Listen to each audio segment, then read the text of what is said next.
Good morning guys! Teacher A here and welcome to Gurong Pinoy sa Amerika. So for today, ang topic natin ay Solution of System of Linear Equations by Substitution.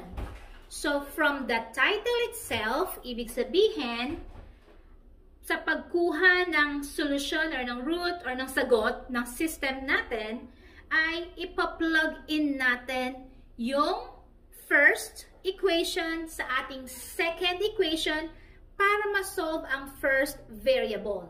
Okay? And then kapag nakuha na natin yung sagot sa first variable, i-plug in naman sa unang equation para makuha yung value ng second variable. So paano ba yun? Parang komplikado. Let's start. Let's have example number 1. So ang given natin ay 2x minus 6y equals negative 24. And then x equals 5y minus 22. Actually, yung given natin, naka-prepare na, nakahanda na siya para sa pagsusolve. Kasi sa substitution, dapat naka-x equals siya o kaya naka-y equals para mapalitan yung variable na yon. So dito, naka-x equals 5y minus 22 na tayo. So, ibig sabihin ito, ang value ng x ay 5y minus 22. So, ito yung ipapalit natin sa x sa first variable. So, step by step tayo. First step, kunin natin yung first equation na magpa-plug in tayo. So, we have 2x minus 6y equals negative 24. Okay? Second step, from the title itself, i-substitute natin yung value ng isa sa mga variables para ma-solve yung pangalawa. So, dito, naka-x equals na tayo. So, therefore, ang value ng x ay 5y minus 22. Iyon ang ipapalit natin sa x na nasa first equation. Paano yun? Kopyahin si 2. Then, instead of x, isulat natin yung value niya, which is 5y minus 22. And then, kopyahin natin yung natira. Minus 6y equals negative 24. What's next? Isolve natin to by multiplying using the distributive property. Ibig sabihin, i-distribute lang natin, multiply. So, 2 times 5y ay 10y. Then, 2 times negative 22 ay negative 44. Yan. And then, kopyahin uli natin yung natira. Minus 6y equals negative 24. And then, yung next, combine similar terms. Ibig sabihin, pagsama-samahin ng pare-pareho. Yung parehong may y, pagsamahin. Yung parehong numbers, pagsamahin sa right side ng equation. Ibig sabihin, si negative 44, dadalhin natin dito. Okay? So, 10y minus 6y ay 4y. Then, equals, kopyahin si negative 24, ilipat si negative 44, negative siya, i-transpose, magiging positive 44. There. Then, solve natin tong right side. So, we have 4y equals negative 24 plus 44, negative, tsaka positive. Pag pinagsama, ima-minus. So, 44 minus 24 ay 20. Positive siya. Kasi mas malaki yung absolute value ni 44, positive, kesa kay 24. So, next step, para ma-solve si y, alisin si 4 by dividing both sides by 4. Maka-cancel out na siya. Therefore, ang value ng y natin ay 20 divided by 4 is 5. So, y is equal to 5. Now, since may y na tayo, pwede na natin isolve si x. Kahit alin sa dalawang equation, pwede natin gamitin to solve for x. Pero, ko, pipiliin ko syempre yung friendly na equation, yung madaling isolve. So, gagamitin ko yung second equation. X equals 5y minus 22. To solve for x, si y dito sa equation na to, papalitan ko ng value na na-solve natin, which is 5. So, x, kopyahin, equals, kopyahin si 5. Substitute the value of y, which is 5. So, magiging 5 to. Then, minus 22.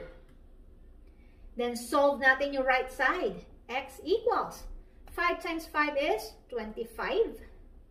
Minus 22. And that will give me, so 25 minus 22 is equal to 3. So, ang value ng x natin ay 3. Yan na ba yung final answer? Not yet. Pagsamahin natin ang ating x and y values as one ordered pair, yun yung solution ng ating system. So, therefore, the solution of the system is, again, mauuna si x, 3, followed by y, 5. So, the solution is 3, 5. Ganon lang siya kasimple. Okay? So, let's have our second example. So, ang given natin sa ating example number 2 ay y equals 5x minus 3 and negative x minus 5y equals negative 11.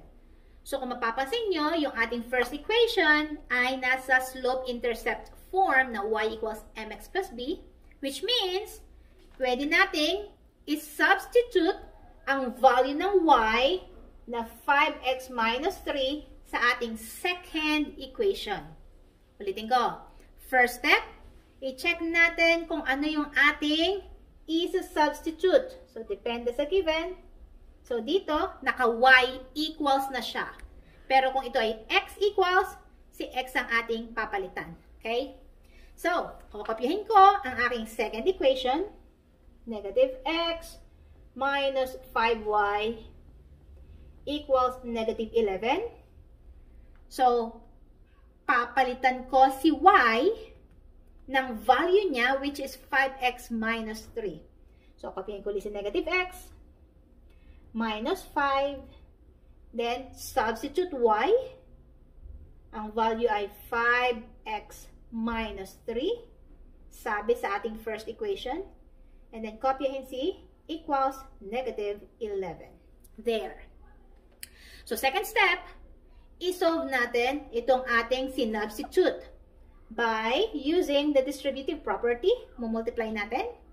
Kopyahin muna natin yung hindi kasali doon sa minumultiply. So, si negative x. Then, negative 5 times 5x ay negative 25x. And then, negative 5 times negative 3 ay positive 15. And then, equals, hindi na makasama sa negative 11, kopyahin. There. Next step. Combine similar terms. Yung parehong x, pagsamahin. Yung parehong number, pagsamahin sa right side ng equation. So, si positive 15, lilipat dito sa kabila. Okay? So, solve natin si negative x tsaka si negative 25x. Both negative. So, i-add yung mga numerical coefficients or yung mga numbers. Meron tayong 1 dito na invisible. So, 1 plus 25 ay 26. Kopyahin si x. Kopyahin si negative. Kasi parehong negative yung in-add natin. Then, equals. Doon naman tayo sa mga numbers. Yung walang letter. So, negative 11. Kopyahin. Positive 15. Tumalon sa equal sign. Magiging negative 15. By the way, bago kayo continue, maraming nagtatanong, bakit kapag tumalon sa equal sign, nag-iiba ng sign? Kasi ginagamitan natin siya ng properties of equalities. Halimbawa, meron tayong ganito. Let's say, negative x minus 25x plus 15 equals negative 11. Kailangan maalis si 15, plus 15 siya. So, para maalis, magma-minus 15 tayo. Ganon din sa kabila. Minus 15. So, ganyan ang pag-a-apply ng properties of equality. Kailangan ma-cancel out siya. So, si negative 15 na minus natin sa kabila, ayun lang siya. Kumbaga dito, nakasulat lang siya vertically, dito horizontally. Okay? That's why, yung shortcut, para hindi tayo magaganto na mahabang method, pag transpose or pag lumipat tayo ng equal sign, i-change lang natin yung sign. Okay? So, going back with this, i-solve natin yung nasa kanan. Kopyahin natin si negative 26x equals negative 11 minus 15 ay pareho ng negative 11 plus negative 15. Pareho lang yan. So, since we are adding both negatives, i-add yung mga numbers. 11 plus 15 ay 26. Both negative sila. So, kopyahin natin si negative sign. Now, this time, masosolve na natin si x by dividing both sides sa number na kasama ni x, which is negative 26. Negative 26, negative 26, cancel out, matitira si x, kasi kapag dinivide equals 1 times x ay x. So, x is equal to negative 26 divided by negative 26 is positive 1. So, therefore, ang value ng x natin ay positive 1. Now, since may x na tayo, hanapin natin si y. So, this time, I'll be using itong first equation ko na y equals 5x minus 3. Kasi nakaayos na siya, naka-ready na siya, naka-y equals na siya. So, to solve for y, substitute the value of x, which is 1. Sa madaling salita, palitan natin si x kung ano yung na-solve natin kanina. So, y equals, kopyahin si 5. Instead of x, palitan ng na-solve kanina, which is 1. Then, kopyahin si minus 3. So, y equals 5 times 1 ay 5. Minus 3, that will give me, 5 minus 3 is 2. So, ang value ni y ay 2. Anong final answer natin? So, pagsamahin natin si x and y as one-ordered pair. So, therefore, the solution of the system is, mauna si x, 1, followed by y, which is 2. So, the solution is 1, 2. So, ganun lang siya kasimple. Kung sa tingin nyo nakatulong ang aking video, ang aking mga examples sa inyong module, sa inyong lesson, kindly give me a like para i-share din to ni YouTube sa iba. And please consider subscribing kung hindi pa kayo member ng aking community para updated kayo sa mga math videos ko in the future. Okay? So that's it for today. See you on my next video. Paalam!